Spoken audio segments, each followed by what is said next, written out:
सबसे पहले इस वीडियो में हम लोग राउल्ट के नियम पर एक क्वेश्चन को देखेंगे। उसके बाद हम लोग आदर्श विलयन और अनादर्श विलयन के बारे में पढ़ेंगे। तो पहला क्वेश्चन हम लोग देखते हैं राउल्ट के नियम पर। दो द्रवों ए व बी के वाष्प दाब क्रमशः 80 मिलीमीटर तथा 60 मिलीमीटर हैं। ए के 3 मोल तथा बी के 2 मोल मिलाने पर प्राप्त विलयन का कुल वाष्प दाब ज्ञात कीजिए। ये यूपी बोर्ड 2017 का पूछा गया सवाल है और ये राउल्ट के नियम पर बहुत ही अच्छा सवाल, इसे आप ढंग से समझिएगा। ए का वाष्प दाब का मतलब शुद्ध अवस्था में ए का वाष्प दाब दिया गया है, यानी P0 ए हमको दिया गया 80 मिलीमीटर।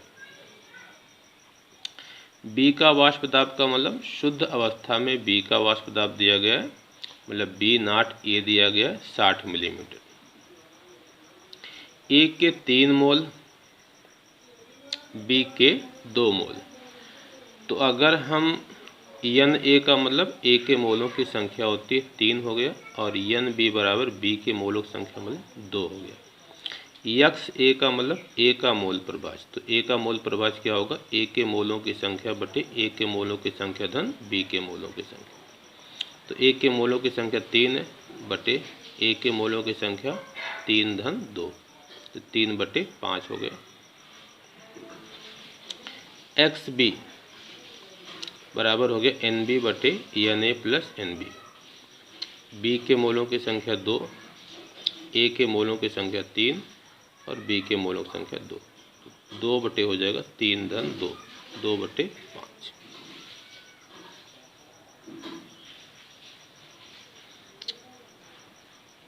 अब राउल्ट का नियम समझिए। राउल्ट का नियम क्या कहता है?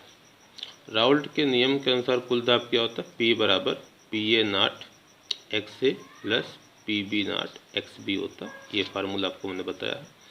अब इसमें कुछ नहीं करना। PA0 और PB0 का मान दिया गया 80 और 60, वो रख देना है। XA 3/5 निकाला गया, XB 2/5 निकाला गया, तो 80 गुणे 3/5 हो जाएगा। 16 25 80 और 16 3 48, 12 25 60, 12 दूनी 24, 48 और 24 जोड़ेंगे तो क्या हो जाएगा? 72 मिलीमीटर। तो आ गया आंसर। तो इसको ढंग से आप समझिएगा। अब हम लोग आगे चलते हैं। आदर्श विलयन क्या होता है? आप आदर्श विलयन क्या होता है उसे समझिएगा। वे सभी विलयन जो सभी ताप तथा सांद्रता पर राउल्ट के नियम का पालन करते हैं आदर्श विलयन कहलाते हैं। तो आदर्श विलयन लिखने के बाद आपको ये एक फिगर भी वहाँ पर बनाना पड़ेगा। ये राउल्ट के नियम का फिगर है, वहाँ पर मैंने 1 और 2 लेके बनाया था। यहाँ पर क्या है? ए और बी है।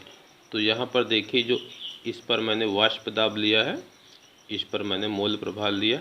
एक्स ए जो है 1 है, यानी ए का मोल प्रभाज 1 है, यानी शुद्ध अवस्था में है।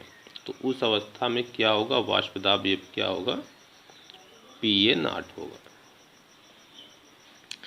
इसके बाद देखिए यहाँ पर XA 0 हो जा रहा है, यानी यहाँ से यहाँ आने पर ए का जो मोल प्रभाज है वो कम हो रहा है। तो यह PA है, मतलब ए के आंशिक वाष्प दाब का ग्राफ है। इसको डॉट लाइन से बनाना था। बी का वाष्प दाब यहाँ पे 0 है, यानी शुद्ध अवस्था में ए है, तो बी का मोल प्रभाज 0 ही होगा। तो XB बराबर 0 है। इस पोजीशन पर ए का मोल प्रभाज 0 है, यानी ए नहीं है, शुद्ध बी है। बी का मोल प्रभाज 1 होने के मतलब शुद्ध अवस्था में बी है। तो यहाँ पर वाष्प दाब क्या हो जाएगा? PB0 या PB0। तो यह जो ग्राफ है वो ए के आंशिक वाष्प दाब का ग्राफ है, और यह ग्राफ किसका? बी के आंशिक वाष्प दाब का ग्राफ है। इसको भी डॉट लाइन से बनाना था, हल्की लाइन से। इसके बाद इसको और इसको मिला देंगे तो यह जो होगा विलयन के कुल वाष्प दाब P बराबर PA0 plus PA plus PB का ग्राफ आ जाएगा। तो आदर्श विलयन की परिभाषा लिखने के बाद उस ग्राफ को आपको बना लेना है। इसको मुझे यहीं बनाना चाहिए था, लेकिन मैं वहाँ बना नहीं पाया। अब देखिए, आदर्श विलयन के लिए आवश्यक शर्तें, क्या क्या शर्त है उसे आप देखिए।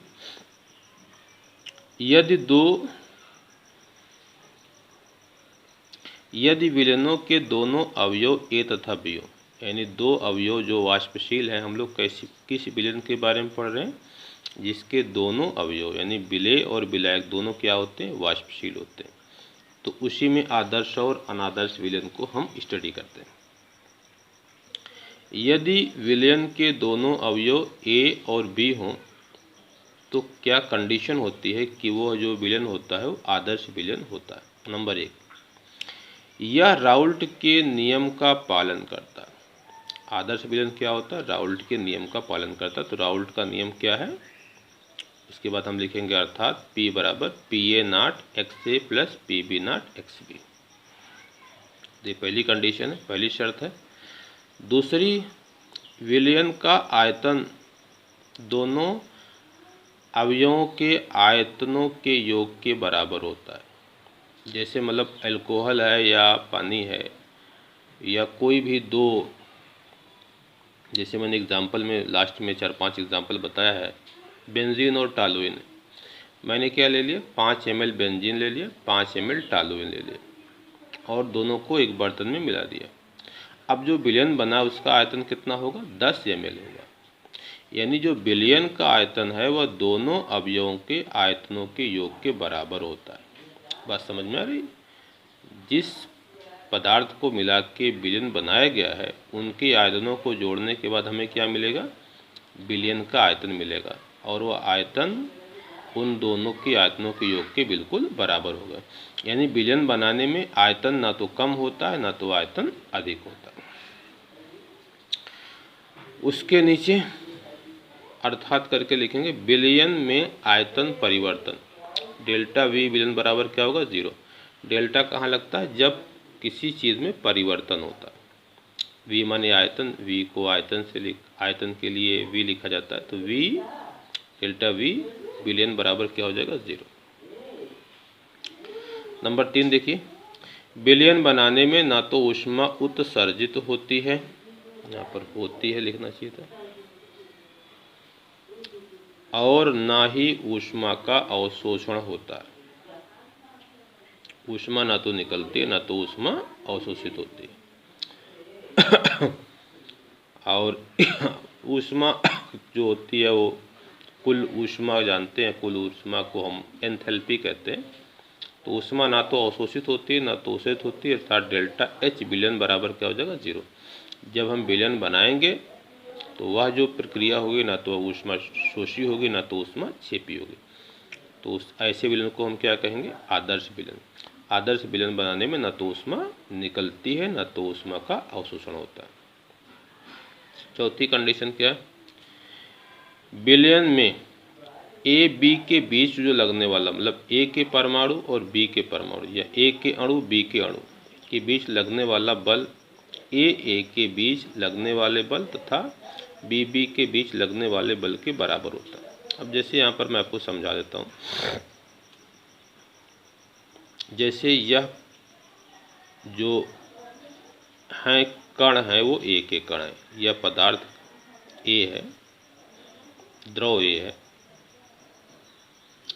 तो ए और ए के बीच यहाँ पर बल लग रहा है।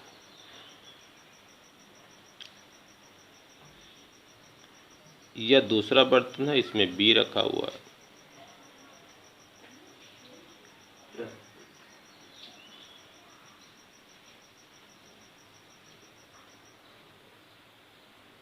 यहाँ पर जो बल बी के बीच लग रहा है। अब अगर हम ए और बी दोनों को मिक्स कर दें तो ए होगा बगल में, बी होगा, फिर बगल में ए होगा, फिर बगल में बी होगा, बगल में ए होगा, बगल में बी होगा, बगल में ए होगा, बगल में बी होगा, बगल में ए होगा।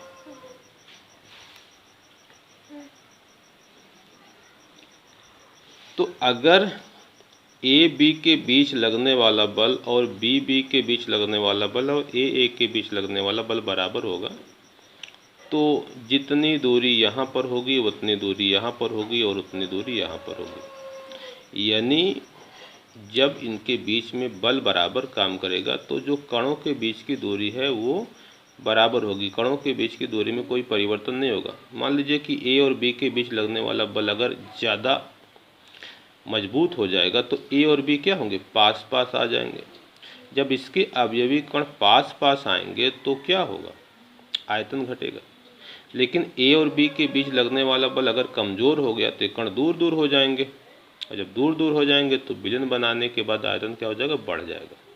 तो इसमें क्या होता है कि ए बी बी और ए बी के बीच लगने वाला बल क्या होता है, बराबर होता है। इसीलिए विलयन जब बनता है तो आयतन में कोई परिवर्तन नहीं होता। तो ये चारों कंडीशन है। पहली कंडीशन क्या है, वह जो होता है राउल्ट के नियम का पालन करता है, आयतन में कोई परिवर्तन नहीं होता है, ऊष्मा का ना तो उत्सर्जन होता है ना तो अवशोषण होता है, डेल्टा एच बराबर 0। और चौथी कंडीशन है कि ए बी के बीच लगने वाला बल ए के बीच लगने वाले बल और बी बी के बीच लगने वाले बल के बराबर होता है। इसे नोट्स में बनाने की ज़रूरत नहीं, इसे मैंने केवल समझाया है, इसे बनाने की ज़रूरत नहीं है। अब कुछ एग्जाम्पल हैं कि किस प्रकार के जो विलयन होते हैं वो आदर्श विलयन होते हैं। जैसे देखिए बेंजीन और टॉलुइन का विलयन। तो बेंजीन और टॉलुइन तो आप लोग जानते ही होंगे, पढ़ेंगे ऑर्गेनिक में। एन हेक्सेन और एन हेप्टेन का विलयन, क्लोरोबेंजीन और ब्रोमोबेंजीन का विलयन, एथिल ब्रोमाइड और एथिल आयोडाइड का विलयन, मेथेनॉल और एथेनॉल का विलयन। तो ये सारे के सारे विलयन कैसे हैं, आदर्श विलयन के एग्जाम्पल हैं। इन्हें भी आप 1-2 बार याद कर लीजिएगा, याद हो जाएगा। तो अब हम लोग अगले वीडियो में पढ़ेंगे अनादर्श विलयन।